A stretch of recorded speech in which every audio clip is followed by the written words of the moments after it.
All right, it's Dominique Well from Well Medical Arts, and hooray, we get to show you filling acne scars. Now, there are a couple of methods.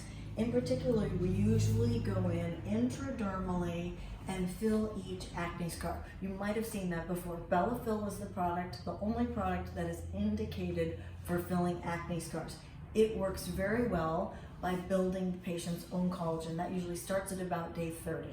The other technique, which I'm so excited to show you, is when you go in and do a liquid facelift or you lift the face. So as people age, the acne scarring might seem to get a little bit worse. That's from losing volume in the upper face, those fat pads shrinking. When that happens, things start to come down and forward. When you go in and then fill the temple, fill the cheek or in front of the ear, it pulls everything back, and that in itself smooths the acne scars. And then we're going to go in and fill. So first we're going to go in and do a little temple and a little cheek to lift. We'll see how much that lifted, and then we're going to go in and fill each particular acne scar. Oh, I am lidocaine, putting just a little bit of lidocaine so that she doesn't hurt. Now we do that for the area that we use in the upper face for the liquid facelift to lift. For using the cannula. So when doing a liquid facelift, we always start at the top and work our way down. So I'm starting at our temples. We've already numbed her up. I'm going to test and make sure you're numb. Little 1, 2, boop. Can you feel that? Nope.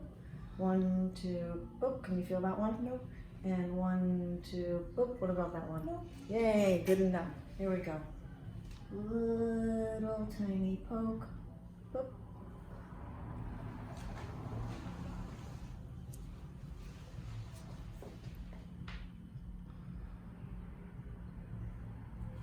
So right now I'm using a cannula, which has a dull tip. It is an amazing way to fill things. You can sometimes hear it. Did you hear that little squirt? Weird. Yeah, when it first starts. The cannula is a very elegant way to do things. It's the safest way to fill, and it causes less tissue trauma, less swelling, less bruising, because there's no needle to actually poke things with. I'm not sure if you can see that as I'm filling, but the tip is right down here, and then watch it fill up as I withdraw. And I'm going to fill right up here.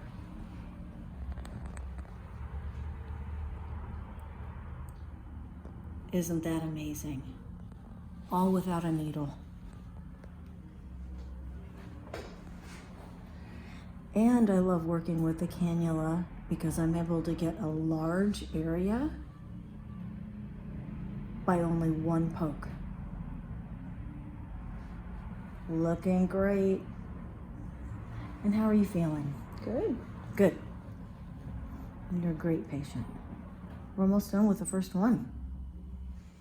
Once again with the cannula. Wonderful way to do things.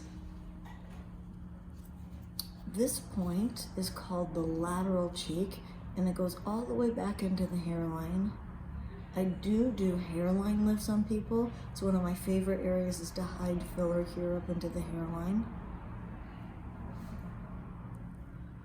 A lot of these areas that are right on the bone give a wonderful lift. The filler is going low right onto the bone, and then it has something to anchor onto. The areas that are harder to get lift are the areas under here. There's nothing to anchor onto, so this gives a really nice lift. Looking great, we're almost there. Love it. I like to pull back and give it a little bit of torque. It does help tack it into place. Just about, babe. And then fan a little bit down to contour. A little bit up. And when doing this, you think about where those natural fat pads were and just replacing someone's natural fat pads. Perfect. We got it. Then we go in and smooth. And I call it the rub, rub, rub. So going in and rub, rub, rub. The first time they did this to me, I thought, oh my goodness, that's vigorous. But with the Bellafill, hold pressure for a moment, that looks beautiful.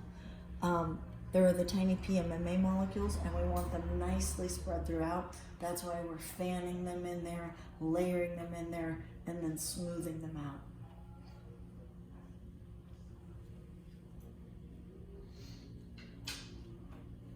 All right, beautiful. So when you look at it, look at the contour, not the little pinky irritation. Take a look, babe. Oh, whoa. Isn't that nice? Now look at how much it lifted. So between, see how your lateral cheek comes up into your temple and it flows on through like it did? Yeah. Instead of having an indent and an indent? Yeah. And look at how much lift. That really, really did help. And it'll settle down. It's not going to be that big once it all settles down, but yeah. Fun. Yeah. All right. And 1, 2, oop. This point that I'm doing is the medial cheek,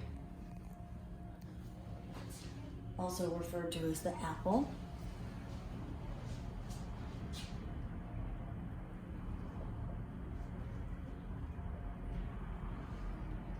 Good job there.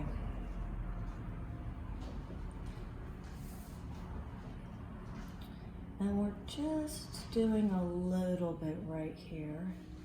I want to lift her nasolabial fold a little bit.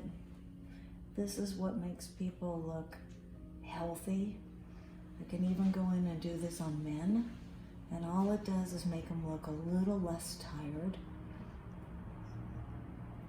She's got a little bit more volume loss on her right, so I'm going to save a little bit more from the syringe for the other side. There we go. Beautiful. And the rub, rub, rub. Looking good. Just keep that cheek well balanced. Take a quick peek. So that's just healthy. Oh, that's better. Just a little bit, right? Yeah, that's definitely better though. Like I get good night's sleep. Yeah, That's you'll be nice. so happy with all of this. You'll be like, oh, she gave me the glamour and treated my skin. All right, go ahead and lean back. Let's get the temples are so crucial for filling. They're foundational. They're really an under-filled area. It's so important not to neglect. They're not as sexy as the cheek. I think that's why people don't do them as much, but it's really foundational. You know, the cheeks are a big people pleaser. So fun, so pretty to do. And I like to make the cheek curve right into the temple.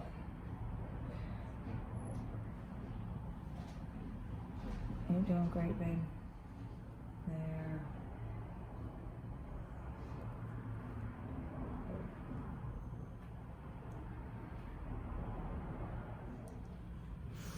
Okay, I usually have the patient go in and mark the little areas that bug them. Some of them got erased when we were doing the cheeks, so I just wanted to get my little dot markers in there. This way, okay. And certain types work better than others. These are all fairly good candidates, and what they're called rolling boxcar. And what that means is when you go ahead and distend or pull the skin, that they straighten and stretch out. So you can see that most of them do that.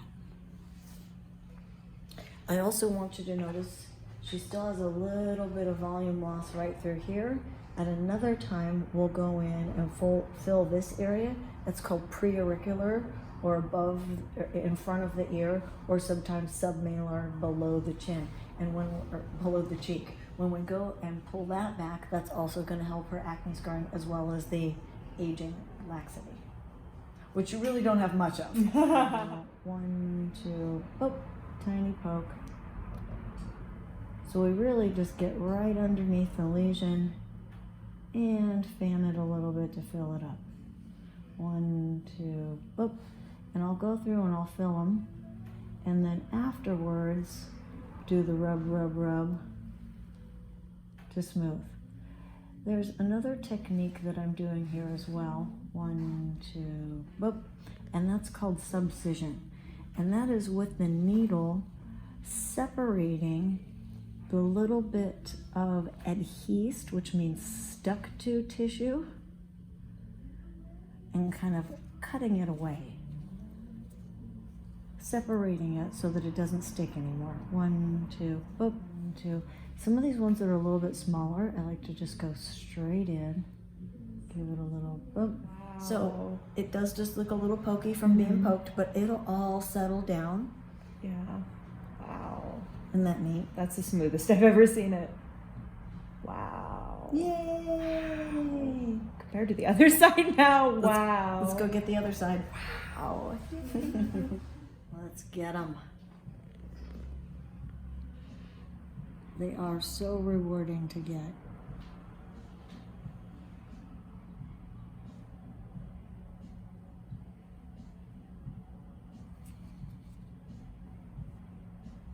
Hang in there, baby. You're doing great. Now 0 to 10. 0's none and 10's worst in your life. How bad are these? Maybe a 2. Good. And if you turn a little bit to your left, perfect. Breath in and exhale. Everything has turned out so beautifully. Now we are just finessing. Getting last little bits even a little bit more. Wonderful. You have been so great.